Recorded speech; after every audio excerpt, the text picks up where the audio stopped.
ფსიქიკა არის შენი როგორც ძრავა, შენ ფსიქიკა თუ არის დაშლილი პიროვნება არ არის, შენ შეიძლება გუგლზე იმკურნალო, ფილმზე იმკურნალო, გულიცაც კი ინერგავენ, მაგრამ ფსიქიკა თუ დაიხლიჩა, ჩამოიხლიჩა, შენ აღარ ხარ, მიხვდე? საერთოდ აღარ ხარ რა.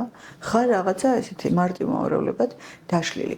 შესაბამისად, მე ვფიქრობ, რომ თუ რამეა პრიორიტეტული ეს არის ეს დაკვირვება. დაჯექი და შენში ცხოვრობს რაღაც გაუცნობიერელი ტრავმა, გადმოიხა წინ რა.